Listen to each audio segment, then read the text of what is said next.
Cameron for Tweaktown, back again for another CES video. We're here with Leo from Seagate. Hi Leo. How you doing? I believe you got some new Thunderbolt stuff to show us. Yeah, absolutely.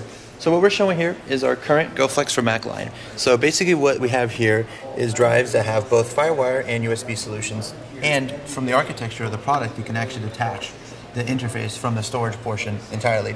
So basically at this point, the drive inside of this is actually faster than the interface can put. So we're showing FireWire 800. And basically with that interface, we're seeing anywhere between 65 to 85 megabytes per second. And that's actually slower than what the drive can output.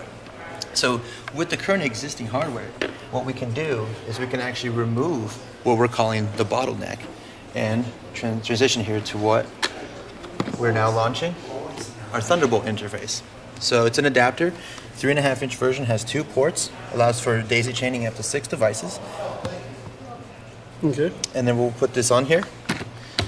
And basically with the same drive that we were seeing 65 to 85 megabytes per second, we're actually going to run the same test, and we're going to see a lot faster speeds because now the interface can handle the full speed of the drive. Yeah. So just before we were seeing around 60 megabytes per second on the right and around 80 megabytes per second on the read. On the read, exactly. So now we'll see the Thunderbolt performance? Absolutely. So let's run the test real quick, and we can see the numbers go up. And then we'll see anywhere between 165 to 175 on the writes, and on the reads we'll see between 180 to 200.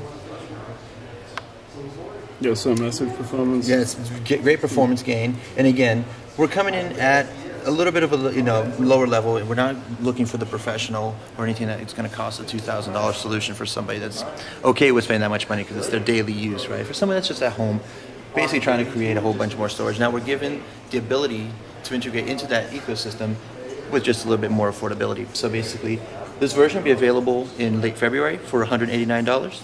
The portable version will be later this month, later January, for $99.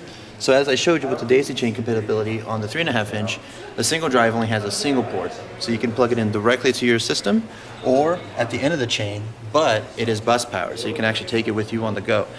Both of these are the first of its kind that we're seeing, being that they're single enclosure devices and the portability of it. Nobody else has this yet, so let's see what happens.